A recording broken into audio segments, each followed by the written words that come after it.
Notice of a public meeting of the City Commission of the City of Brownsville pursuant to Chapter 551, Title 5 of the Texas Government Code, the Texas Open Meetings Act. Notice is hereby given that the City Commission of the City of Brownsville, Texas, in accordance with Article 5, Section 12 of the Charter of said city, will convene an executive session and a regular meeting on Tuesday, March 20, 2018, at 5:40 p.m. and at 6 p.m. in the Commission chambers on the second floor of the Brownsville City Hall, Old Federal Building, located at 1001 East Elizabeth Street, Brownsville, Cameron County, Texas. Executive sessions. Executive session A, attorney consultation pursuant to Section 551.0711A Texas Government Code to provide legal advice and counsel in connection with pending litigation styled and numbered Ecoside LLC ETAL versus City of Brownsville, case number 117-CV-00209, SD, Texas, Brownsville Division, and related legal matters. Executive session B, attorney consultation pursuant to Section 551.0712 Texas Government Code to provide legal advice and counsel on a matter in which the duty of the attorney to the governmental body under the Texas Disciplinary Rules of Professional Conduct of the State Bar of Texas clearly conflicts with this chapter. Motion to proceed to executive session? Second. All those in favor say aye. Aye. Aye. Motion carries.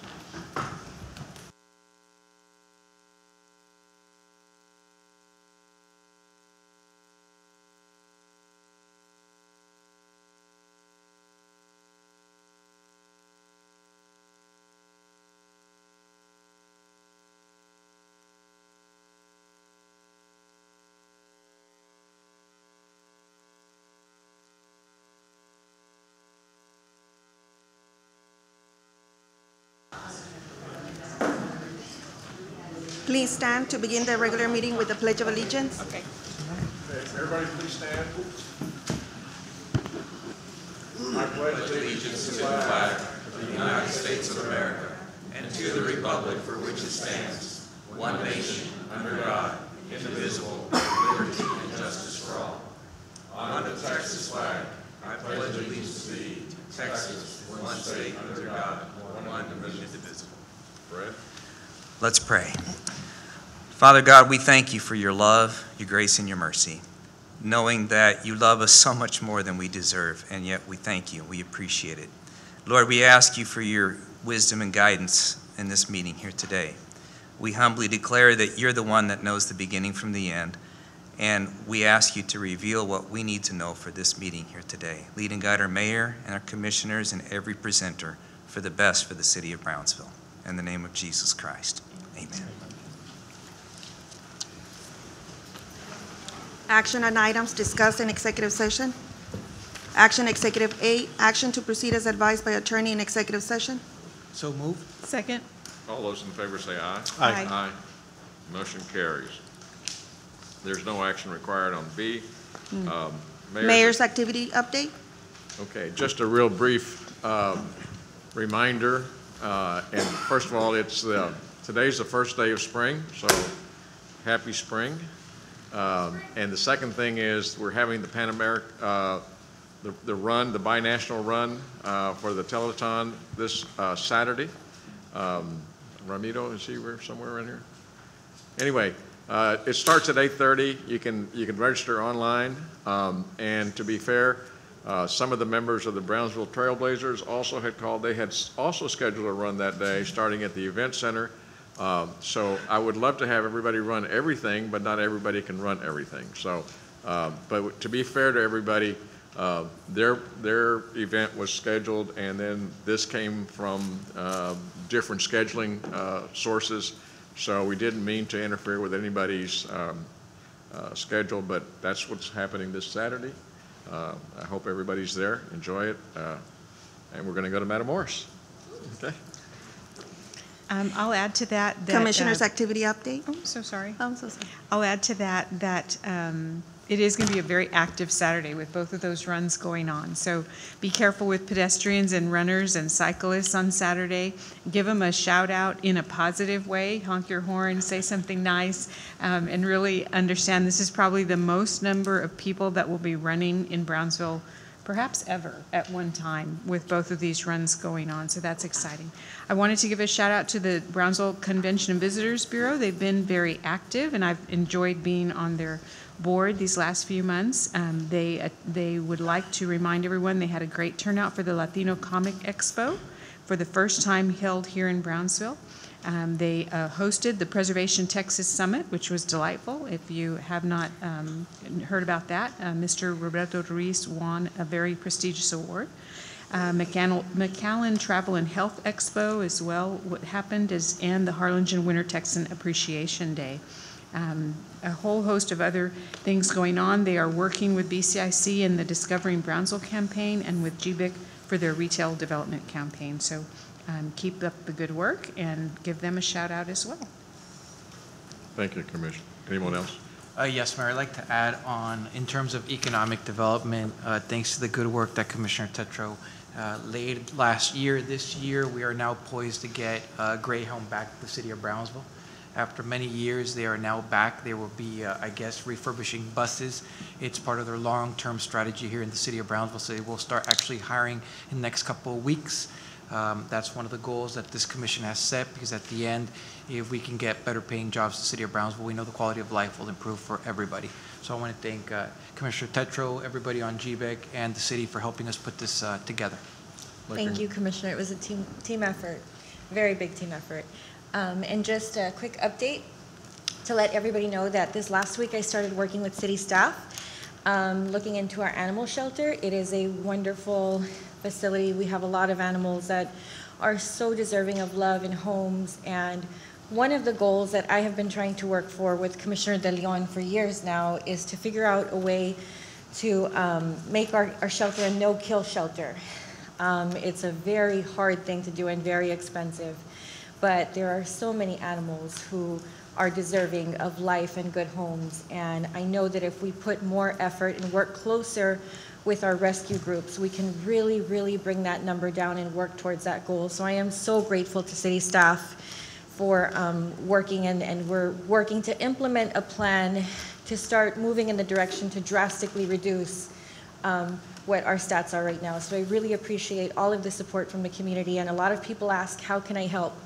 One of the most important things is, you know, a bag of dog food only costs $5. You can bring a bag of dog food, old newspapers. I know, like myself, a lot of us stack them up in our garage because we don't want to waste paper and then we don't really know what to do with them.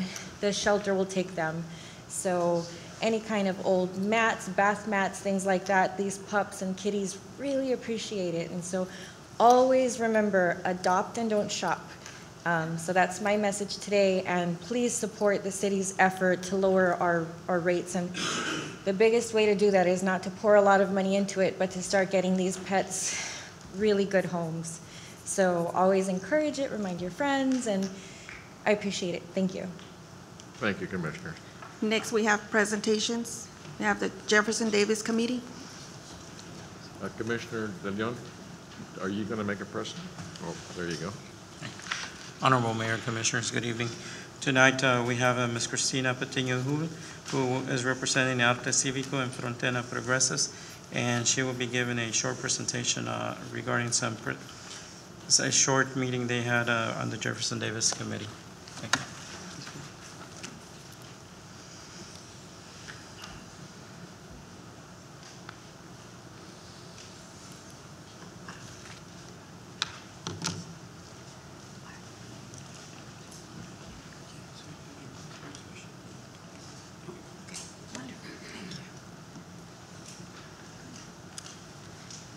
Hello, Hello. my name's Cristina Patiño-Hull, and I'm here tonight as part of my work with Arte Cívico Circle. Arte Cívico Circle engages with the meaning and purpose of civic art in Brownsville, Texas. Just over 2 years ago, a petition drive was started by then Brownsville resident Antonio Castillo to move the Jefferson Davis Memorial to a museum. Castillo's work to have the monument moved gained a lot of attention locally and nationally. Over 5,000 signatures were collected, and as a result, the monument has been incorporated into the Southern Poverty Law Center's national database of Confederate monuments in the public sphere. Since the petition's inception, there has been a national shift and increased focus on how cities deal with public monuments of historical figures who expressly supported white supremacy. Cities like New Orleans, San Antonio, New York, and Austin, to name a few, have in the last 2 years removed monuments to the Confederate soldiers, to Confederate soldiers from the public eye. This process initiated a nationwide conversation on how cities tell their history. During this same period, the conversation on race and racism in Brownsville has accelerated. The Jefferson Davis Monument was vandalized in the fall of 2017, and in the fall of 2017, the City Commission passed a resolution to facilitate a town hall to collect public input on the future of the memorial. Additionally, the Brownsville Parks Department placed a poll online to collect further input from residents. The polling and town hall were a success, and the results were conclusive. From the town hall, 70% of the 31 people from Brownsville who gave public comment supported moving the monument, and from the online comments, 73% of the 60 submitted comments supported removal. Reflecting on the data, the mayor stated, I quote, "I looked at the results, and they trend in a way that says we want to move it." But the data from these two initiatives did not definitively point to where the public would like to have the monument moved. To this end, Arte Civico Circle collaborated with Frontera Progressives to host a public forum. The purpose of this event was, one, to provide an opportunity for residents to learn more about the context that led to the placement of the memorial in Brownsville. Two, to have the opportunity for residents to discuss options for moving it. And three, to collect data from the public on where residents would like the monument to be moved. The evening began with presentations by Debbie Nathan, Christopher Carmona, and Stephanie Alvarez, who have all done research on various aspects of this issue. Following the presentations, attendees divided up into groups of 8 to 10 people and had small discussions moderated by a facilitator. At the end of the discussions, attendees were given a ballot and were able to cast votes for where they would like the monument to be moved. All 50 people who attended the event cast votes. This slide shows the amount of data collected by the town hall, the online comments, and our event. And you can see that we exceeded the amount of data collected from the town hall and nearly matched the amount of data collected through the online poll. I would now like to turn things over to one of our presenters from the event, Debbie Nathan. Just advance here. Okay. Thank you. I'm a fifth-generation Texan, and I live in Brownsville. And as Christina mentioned, I spoke at the Frontera Progressives in the Arte Civico Forum. Along with the other presenters, I presented research that contextualized how the Jefferson Davis plaque reinforced racism in early 20th century Brownsville, and later, including against Mexican Americans. I talked about how the memorial ended up here 90 years ago when our parents and our grandparents were children. It was erected by the United Daughters of the Confederacy. That was a national organization of women descended from Confederate soldiers. The daughters were very active in the early 20th century in Texas, including South Texas. One of their main activities was educating future generations by erecting monuments to Confederate heroes. And another major activity was pressuring public schools, librarians, and boards of education to promote books to children that glorified slavery before the Civil War and white supremacy for posterity. And I presented information about some of the books. You're looking at one of them. The author of this one was a United Daughter, and her book is an adoration of the Ku Klux Klan. This is an illustration from the book. When the Jefferson Davis Memorial was erected in the 1920s, the Ku Klux Klan was enormously powerful and popular. What you're looking at here is an application for a Dallas Ku Klux Klan chapter in the 1920s. Don't have one for Brownsville, but typical. There were also chapters in Harlingen and San Benito. The Ku Klux Klan was virulently anti-Catholic and anti-Semitic, as well as being anti-Black and anti-any ethnic group thought to be racially mixed with African ancestry, including Mexican Americans. Note that to be a member, if you look at the bottom, the applicants had to affirm their allegiance to white supremacy. And, this is sort of the way that these two ethnic groups in the community were conflated.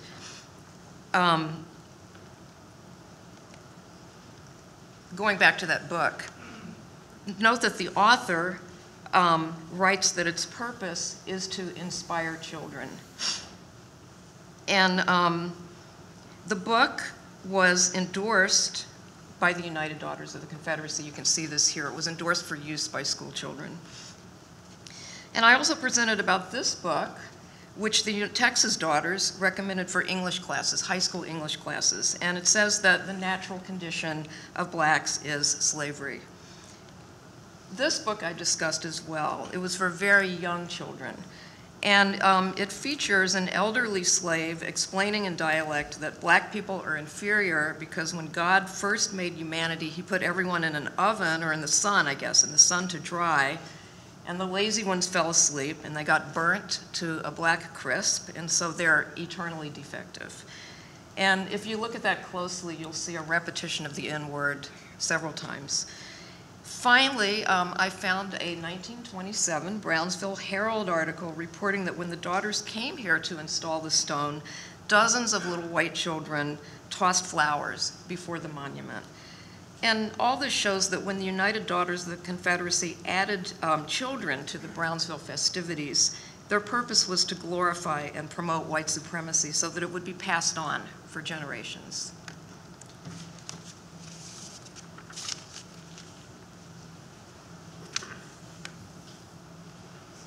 Thank you, Debbie.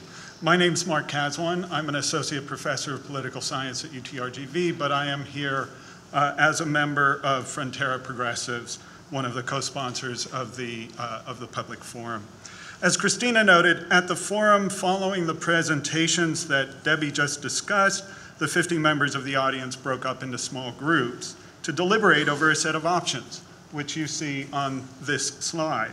I won't read all of them, but all of them are based on the data that was presented earlier that showed that a majority of the responses that the city received through the town hall and the online poll indicated that people did not support leaving the monument as is. After their discussions, we asked each person to rank their preference from 1 to 6, with 1 as their preferred option and 6 as their least favorite. So, as with golf scores, the lower the score, the better. As you can see on this slide, the clear preference was to move the memorial to the Brownsville Historical Museum with historical context. And I want to point out that the preference for moving the memorial to the museum was very strong. From a statistical perspective, the fact that the next most favorite option was a full integer away is a very substantial difference. Now, with these results, we think the Commission has the information that it needs to make a decision on how to proceed with the Jefferson Davis Memorial. We believe that after the town hall hosted by the Parks Department and our public forum, on top of the 5,000 petition signatures, those who care the most about the memorial have had an opportunity to express their preference. Of course, the Commission action would require a resolution and opportunities for public comment.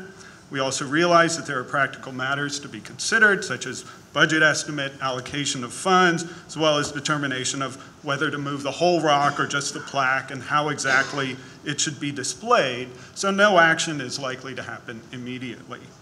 So we have 2 specific requests at this time. First, that the city commit to completing this process within 18 months. Second, that you establish a citizens commission made up of a spectrum of residents who represent the community, including historians and concerned citizens, appointed by the City Commission to determine the text for the plaque that will accompany the monument. Let me conclude by thanking you for allowing us the time to present the results of our public forum and for considering what is to be done with the memorial.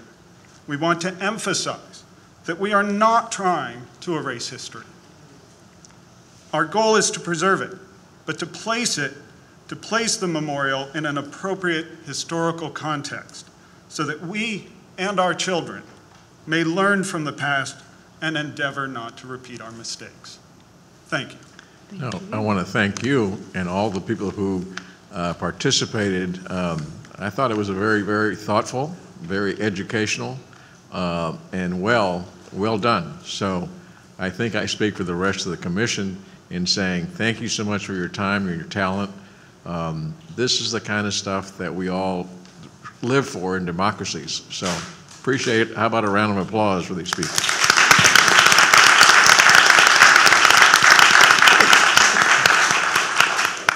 Thank you all so much, and we will, take it among, Mike will try to set it up so that we figure out the resolutions and what the recommendations so we can implement those, okay? Thank you.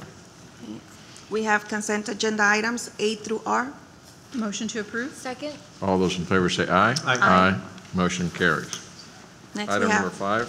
public hearings. Public hearing number 5, public hearing in action on first reading on ordinance number 2018-1367-C, amending Chapter 22 Business, Article 4, Food and Food Service Establishments, Division 2, Food Service Establishment, by amending Section 22-153, Food Permit Fees, and dealing with related matters. Good afternoon, Honorable Mayor, Commissioners. So this evening, we're here to look at amending our current fees. And in addition to the fees, we've gone back and explored what we need to do. There were some requests in the past to have our fees resemble, our inspections resemble the ABCD format. In order for us to get to that point, there's some structural changes we need to do in changing the way we currently do inspections. So some of the phase 1 changes that we're proposing tonight with this ordinance is to move us from our current structure that was number of permits per establishment, which could be, for example, a grocer could potentially have as many as 5 permits within one building. So what we're changing to is to have a structure where a new structure is either a small business based on the number of employees, medium-sized business, or a large-sized business based again on the number of employees that that business will have per facility. So we will no longer have a multi-permit process for one building or one restaurant or a grocer. It would be one permit depending on the size of employees that that organization or that grocer, for example, has. The fee itself, we've structured it so that the fee is based on our innovation division went back and looked at what it costs to actually produce an inspection at the health department, and we arrived that the fee is at about $38. So we have a new reflection of fees. Our new health permit fee for a small business would be increased to $172. A health permit fee for a medium business would be $251, and a health permit fee for a large business would be $281. A late fee for less than 30 days would be $38, and at that point, after a monthly, it's compounded $38 for every month that a business does not come in to renew that permit. And then the last part to this ordinance is a reinspection fee of 30% of what the initial structure fee is. So this is phase 1. What will it take us into is eventually when this is in place, we will be able to come back and do the scores that are A+, B, C, D-, and F. So with your approval tonight, this is a public hearing, first reading. If you have any questions, I'll be more than happy to answer them. So it would be between $200 to $300 a month? No, I'm sorry. Oh, okay. It's a one-time. So it's a very affordable. It's a once-a-year fee. It's a very Okay. affordable, and it's based on the size, the number of employees of that business. Okay. So usually your corporate businesses have a larger EBITDA or revenues, and those fees would be affordable. Now, let me ask you, if we have a small mom and pop shop and they have a couple waiters, and I mean they work irregular hours, how do you tally those people up? And I think really the question is this going to increase the cost on our local businesses? I mean, if they're a big national chain, well, they can usually afford it, but the smaller mom and pop shops, I mean, is it going to increase dramatically? What's it currently at? So we're currently at $100 across the board. What we would be going, the new structure is the range for small would be defined as 1 to 25 employees, and that would be a fee increase of about $72 from the existing fee. The medium business, which is 26 to 50 employees, and we're really talking the full-time employees here, would be $251. And then the large business, anything above 51 employees, would be at $283. And what is it cost in other comparable cities like Harlingen, McAllen? So this fee is comparable in both ways. It's comparable in this is the mode in which most health permits are going to based on the number of employees. This is a trend in public health and in health departments nationally because they're all moving towards the inspection score log. Now, the fees themselves are comparable to the other Valley cities, McAllen and Harlingen. I think these are less, right? A little bit less. They're actually a little bit less. Now, if for any matter somebody could not afford to pay all that amount for the yearly inspection, would you guys be willing, are you guys going to work with the businesses or? So actually, that could be an administrative that we could work with. Well, what we do, Commissioner, Mayor and Commissioners, is we'll work with them. I just want to remind it that when we did do these fees, it's based on actual cost of recovery. I see. So it's how much does it take for your staff to do that versus, even, I think if we were to look at it, it'd be the administrative fee where you pop up for my cost, for example. We'd be able to look at that, but there'd be some fees that are fixed because you are paying that staff member to go out there. Right. So we can look at it, but we've got to be very careful on that. So that's what these fees are getting us back up to par. What the great thing about it is because we have managed compensation, that we do have a somewhat lower rate than other cities because we are looking for efficiencies on that. So we can work with them, but I want to caution it's cost recovery. And our Mayor Commissioners, what I can do is I can actually come back with a report in about 6 to 9 months and see if that is an issue, and if it's a reportable issue, we could administratively potentially break up the fee into 2 parts, if we even need to go there. I really like the way that the city has structured for our food establishments, and so it encourages people to open restaurants, and I think that's really cool.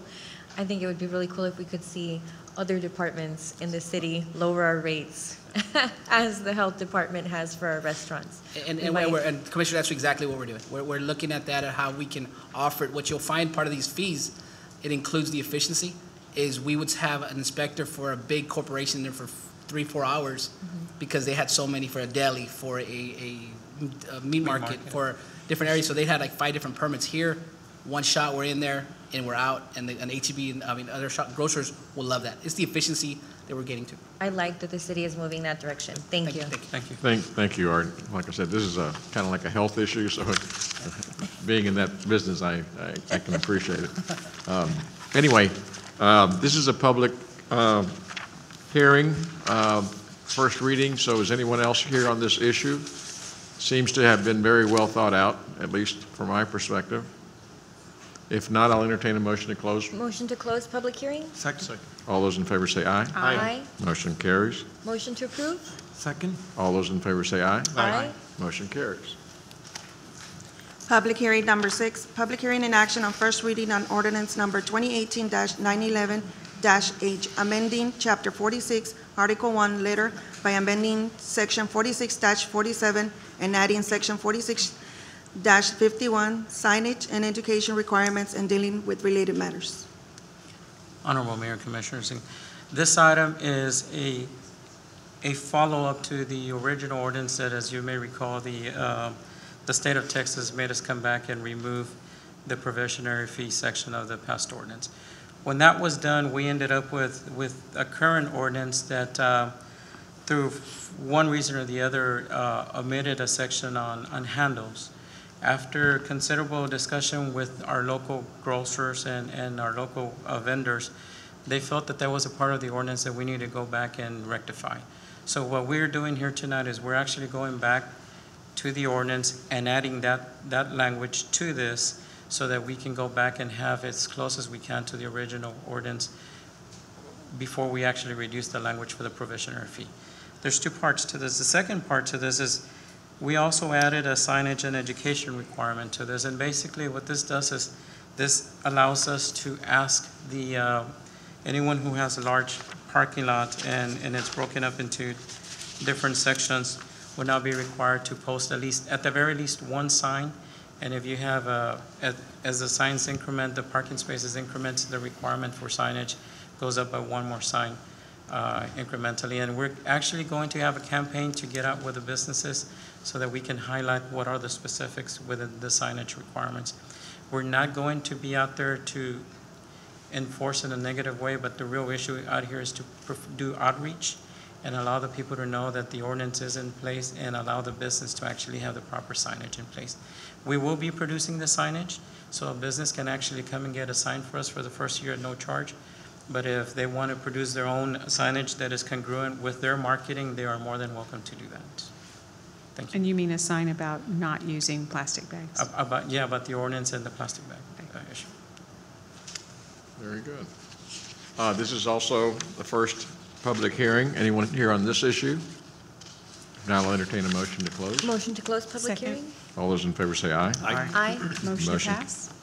Second? All those in favor say aye. Aye. Motion carries. Thank you. Item number 7.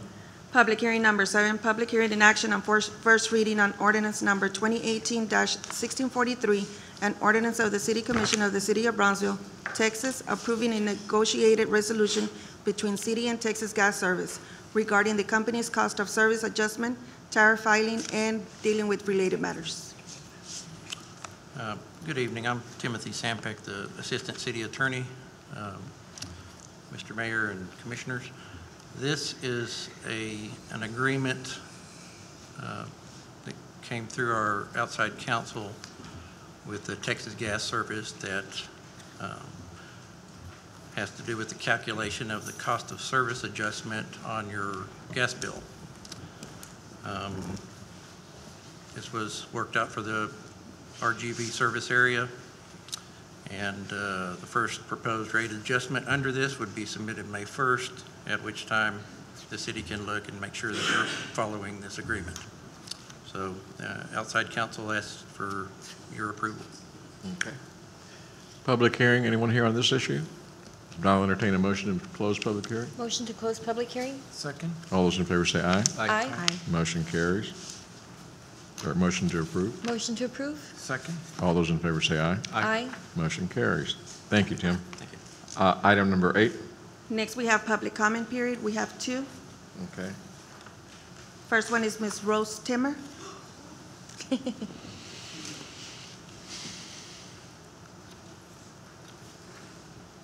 Works pretty handy to get on the website to do it. So my name is Rose Timmer. I'm the Director for Healthy Communities of Brownsville. And I wanted this commission to be aware of some of the great accomplishments that we as a group, as a community, have done. We started out with the bag ban, as everybody calls it, even though that's not what it was. But that started out in 09 and 10, and it's still going strong. We've had some little hiccups, but they're working.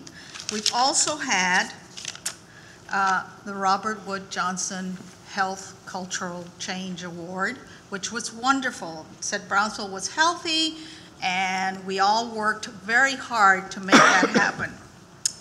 Twice we have been an All-America City. We've gone out there, we've told them what we are, what we do, and how we do it. The no smoking ordinance in public places and in bars. So we have accomplished a lot. We also have been given the designation of an elderly-friendly community by AARP. These are big responsibilities. These are big items that we as a large group, and I have to include some commissioners, a lot of the city staff, a lot of the public staff that has come together to make this happen. I would like to challenge this commission and our mayor to bring curbside recycling to this city. We are struggling with trying to get that done. We need the city to bring it forward. Our landfill, in case somebody here didn't know that, does not just belong to Brownsville. It is used by a lot of different cities in our area. If you go to Port Isabel, if you go to South Padre Island, Rio Hondo, they bring their trash here. It's not just ours. And I know that it is a big money-making machine for the city. I get it. But there's a community out there that's already recycling. We have pockets of recycling. I understand Michael has brought recycling to city departments, and he's working with that, maybe struggling a little bit because people aren't doing it at home. We have the recycling center that's being run at the 3rd and Elizabeth Street, where a lot of people do go. We have Winter Haven and some other mobile home parks that recycle weekly and work with a local recycler that picks up their recyclables. And then we have pockets of recycling in different areas. I know for a fact that over 350 businesses in this community recycle. That means that the trash is going down, which is what we want to do. Oh, that's me. So anyway, I'm challenging the mayor and the commissioners to bring it forward. We're ready to work on this and get it done. Thank you. Thank you, Rose. Next, we have Mr. Erasmo Castro.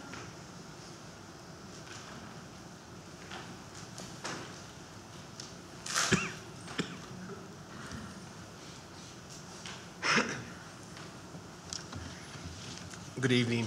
Good evening. Honorable Mayor and City Commissioners, I come today before you after having spent an interesting afternoon. Today I visited the Brownsville Police Department and I had my Miranda rights read to me.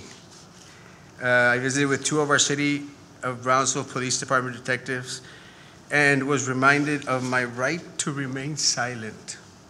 And it was in regards to a complaint filed against me by a member on this City Commission for sharing a post where said City Commissioner openly and publicly offered her services 24/7 Mayor, to drive point of anyone. order? No names have been I'm mentioned. sorry. No names have been mentioned. But let me remind you, Mr. Castro, that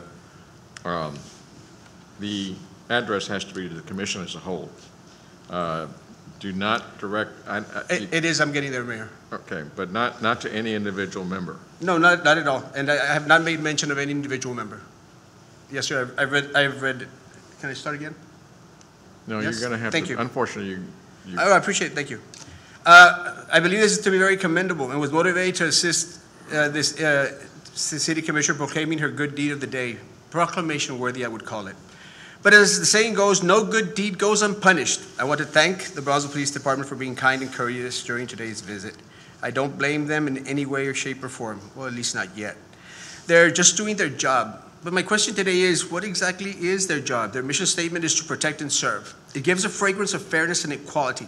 Can you even begin to imagine a police force at the beck and call of a full of herself, self-glorifying elected official, not naming no names, who oversees their budget and they being used as pawns of vengeance and malfeasance? God help us and protect us all. Today I ask, does the Brownsville Police Department follow up on all complaints filed regarding social media posts? Or is it only done for whiny chiflada commissioners? Isn't the Brownsville Police Department and all other city staff tired of being bullied by Brownsville City Commission into adhering to their necedades? Could it be that there aren't any more pressing matters our law enforcement could be dealing with? My suggestion to my friends today was, if anything on social media bothers you, file a police report, because our local law enforcement apparently doesn't have anything more pertinent to attend to. My friend Christina wrote, not mine, no they don't. I was being bullied and harassed by a lady 2 years ago. Fake emails, fake profiles, went to the police like 5 times, ended up talking to a detective, and he said he only follows what his supervisor tells him. They told me that they cannot control social media and it's freedom of speech. No joke, until today. Once in a while, the lady comes back to life and tells me stuff, blah, blah, blah, blah. This lady came a couple of times, threw eggs en toda mi casa and my vehicles, called the police, y nada. They said there was nothing that they could do. Okay, your time is up, Mr. Castro. Thank you very much. It can't be 3 minutes, Mayor. Yeah, it was 3 minutes. Not even close. Real quick, I'll finish up. Narendra Modi wrote. Point of the order, basis- point of order, and I think Time's that up. the city secretary should take note that the rules are very clear, and this is not a public hearing, it's to address something that has city business. Well, I'm getting to it. Mr. A Castro. lot of my time was taken away. Unfortunately, sir, I don't want to have this type of outburst. We need to have the decorum, and you have utilized your time. Thank you very much. Appreciate it. Part of my time was taken away. All right. All right. Thank you very much. Thank you. Next, we have the items for individual consideration. Action item number 9, consideration and action to adopt the Bicycle and Pedestrian Advisory Committee bylaws. Good evening, Honorable Mayor and members of the City Commission. My name is Eva Garcia, and I serve as the Secretary for the Bicycle and Pedestrian Advisory Committee. And today I'm here to present the agenda item to adopt the committee's bylaws. Any questions? This is the one, just to correct, right, because we were like in an off cycle, and Yes, and the adoption of the bylaws, yes. so I move to approve. Second? All those in favor say aye. Aye. Motion carries. Number 10. Yes, so Action this- item number 10, consideration and action to appoint or reappoint members to the Bicycle and Pedestrian Advisory Committee. Thank you. So as mentioned, this is to stagger the terms. Here's a list of our current committee members and the applicants that we received. In order to stagger the terms, we need to extend 3 of the current members' terms by 1 year and appoint 3 new members for a 3-year term. I'll move to appoint Mr. Edgar Wasin. Second? All those in favor say aye. Aye. Motion carries. I'll move to reappoint Henry Presas. Second? All those in favor say aye. Aye. Motion carries. I We move need- to I'll appoint move Jose to- Rivera. Oh, Jose Rivera is a new member, yes. I'm sorry, with who? Jose Rivera? Jose Rivera? That would be one of the new terms because he's a new applicant. No, I think we have to go through this one first, or what? About 3 current members would get 1-year term extensions, and they mentioned Mr. Edgar Gaucin and Okay, so Henry we have to go Rosas. through the current committee members. We've done 2 off that first list. Does it have to come out of there, or is it either one? For the 1-year extension, it would come out of the current members. So we need one more for the, One For the- more out for of the out of 1 that year- one first more for column. this. did you have an appointment? I'm sorry. No, I mean, it's just from the first column. Do you have from the it? first column. Oh, I Susan, guess so. Susanna Pablo, I'd like I'll to motion to reappoint her or extend her 1 year. Okay. Second. I'm not too sure what I just did, but yes. I'll second that one. Okay, all those in favor say aye. On Susanna? Aye. No. Motion carries. So now you've got your 3 extensions. Great. Now applicants on the other side. And I think you had Jose Yeah, Rivera? Jose Rivera. Second. Second? All those in favor say aye. Aye. I would like Motion to carries. move to appoint Rose Timmer. Second? All those in favor for recycling? No, I'm just kidding. And she's going to pick it up on her bike. All Aye. those in favor say aye. Aye. Motion carries. Congratulations, Rose. One more member from the applicants list. And 3 of them have been reappointed. So we have Mr. Fernando Martinez or Jerry Reese. Fernando, I move to appoint Fernando Martinez. Second? All those in favor say aye. Aye. Thank you. Motion carries. You got your 6. Okay, thank you. Next item. Action item number 11, consideration and action to appoint 1 member to the Parks and Recreation Advisory Board Committee. Good evening, Honorable Mayor and City Commission. We have 1 vacancy and 3 applicants, and we just need 1 filled. Okay, there's 3 applicants on the right-hand side. I'm sorry, but are there districts available? Yes. The Because this is a board districts. that needs fair representation.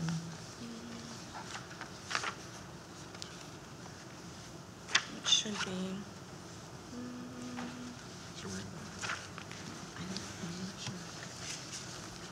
No, I don't have that available. at this time, sorry. Commissioner, we have Adrian Delgado is District 2, Orlando Garza is District 2, and Ofelia Garza is District 4.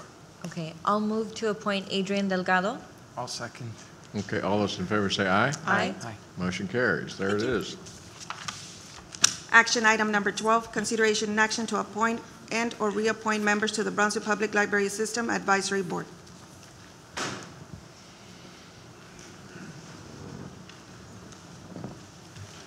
Good evening, Mayor, City Commissioners. My name is Juan Guerra, Director of Library Services. The Brownsville Public Library has 3 vacancies that we have openings for. We have 4 applicants, 3 of which are looking for reappointment.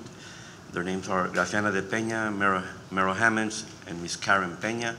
And we also have a new applicant named Ms. Jessica Hinojosa. How many vacancies do you have? 3 vacancies, 4 applicants. Okay, and so the first 3 are already on there? Yes. And they like to be reappointed? They're seeking to be reappointed. Yes. I would like to move for Ms. De Peña, Ms. Hammonds, and Ms. Peña to get reappointed. Okay. Second. All those in favor say aye. Aye.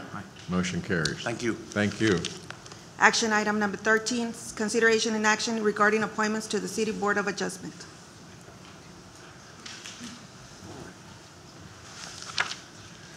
Good evening, Honorable Mayor and Commissioners. My name is Mirna Leal. I'm a Planner 1 for the Planning and Development Services Department. The Planning and Development Services Department is requesting City Commissioners' recommendation to either reappoint or appoint or reappoint one regular member, and to clarify the prior reappointment of 2 members. Our current members are listed on the slide. Mr. Roy de los Santos, his term is expired and he is seeking reappointment. He's seeking reappointment? Yes, sir. Okay. Can I motion for him right now? Well, I have more on the slides, if I can. You can motion. You can Oh, I don't know. I'll make the motion. Okay. I'll second that. All those in favor say aye. Aye. Motion carries. Go ahead. Okay, thank you. We are also asking for the removal of one of our members. The Planning Development Services Department did approve, or no, sorry.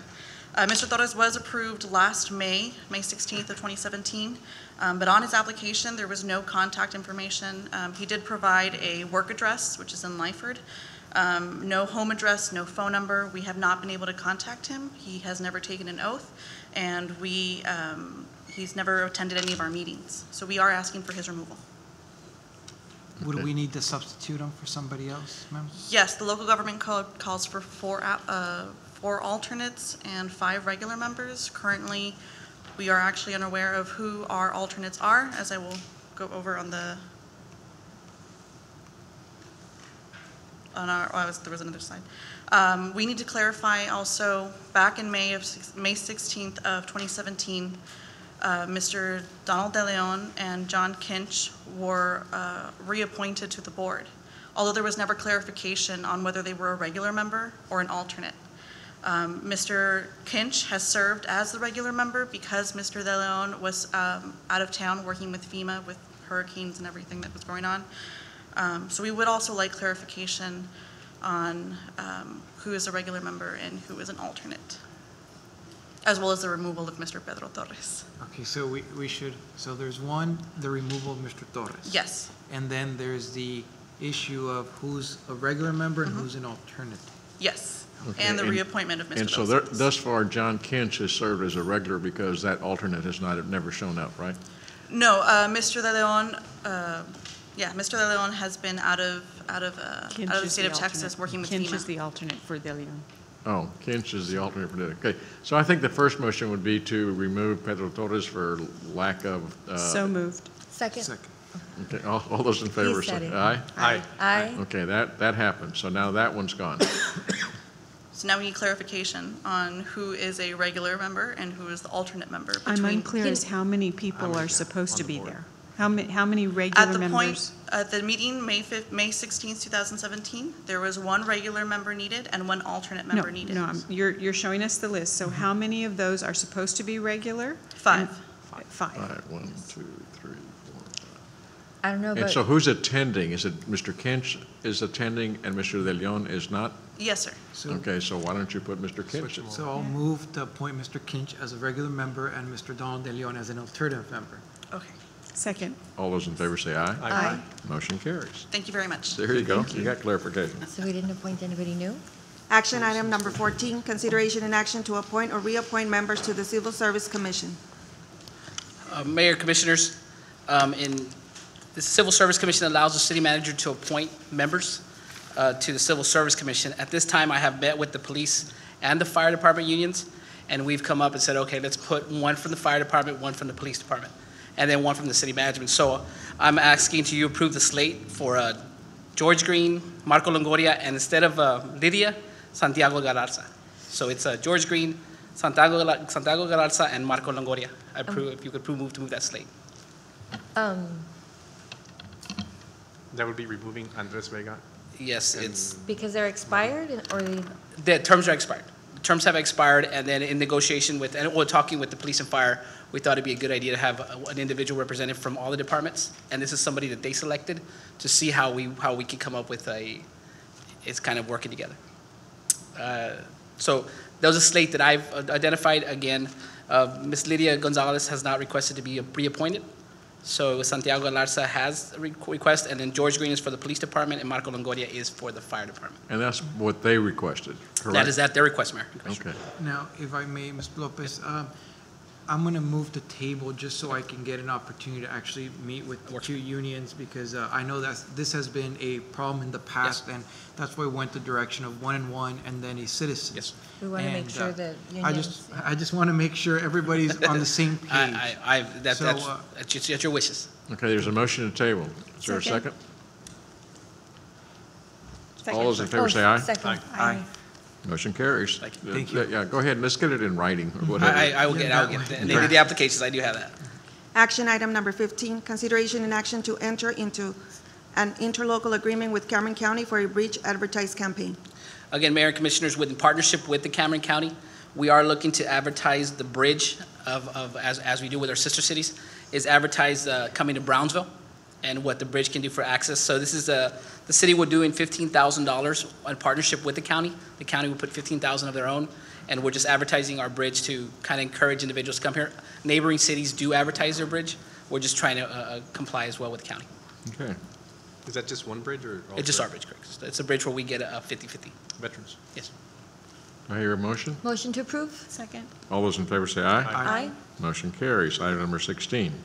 Action item number 16, consideration and action on memorandum of understanding between the City of Brownsville and Cameron County to authorize use of U.S. Customs and Border Protection Section 559 Donation Acceptance Program.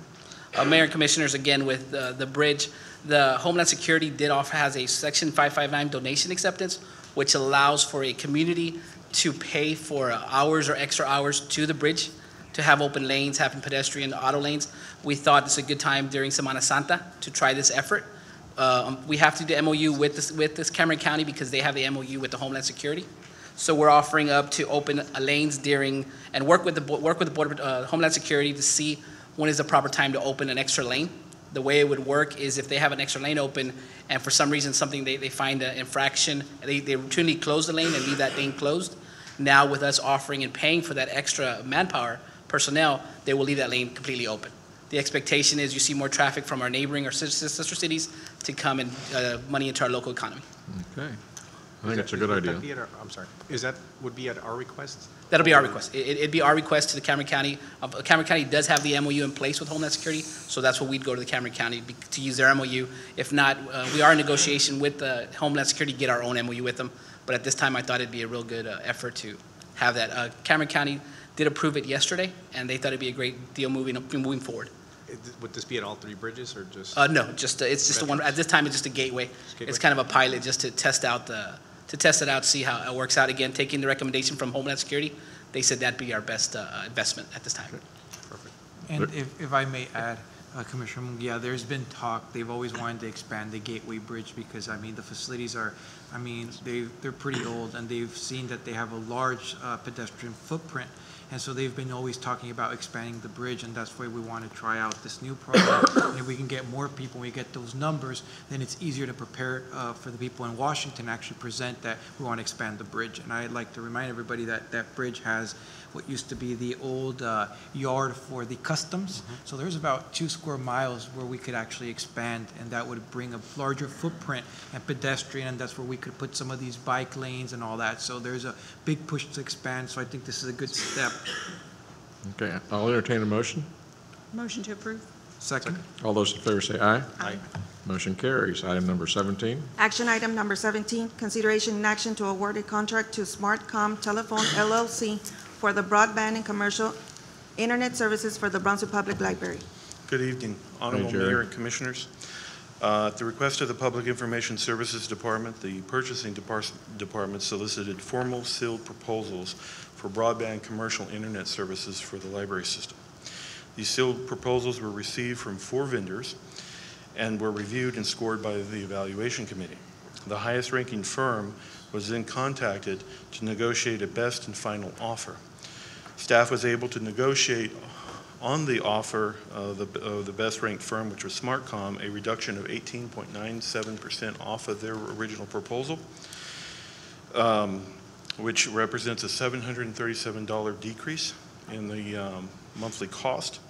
We are requesting approval to award a term contract for internet access services in the amount of 5 gigabits per second to Smartcom Telephone of McAllen, Texas, for a flat rate of $3,232.90 per month.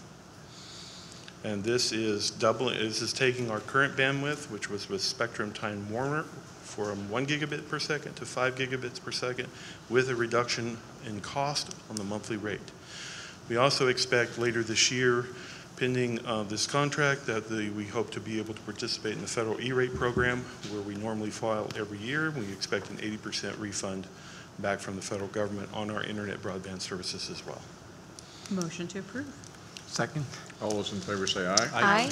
Motion That's carries. very fast internet, by the way. Action item number 18, consideration and action to award a contract for the purchase of portable surveillance cameras.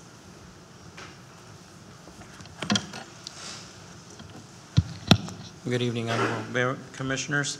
The item here tonight is an item that actually we go back to March 2017, where we had a committee composed of our Health Department, our Government Affairs Division, our Police Department, and our PD Fiscal Department. What we have here is over the last year, we've actually demoed many different types of cameras and platforms that would fit the needs of our community. What we're looking at is we're looking at a portable solution to work in rural and urban areas where we have seen a significant increase in illegal dumping. We also are looking at this system because it has remote access capabilities, real-time notification. They will operate in low light, and we're asking for a wired version and a wireless solar-powered version where needed. This is also important because we're using existing city infrastructure in partnership with our police department. They've vetted this, and it's something that we could do. In addition, these are smart cameras. They're able to read the license plate and record that information so that we can have a higher conviction rate for those people who illegally dump. So what we're looking at, what I'm asking to approve tonight is 11 Analytics Mini Dome cameras with LPR readers. They actually have a recording device internally to be able to record the activities.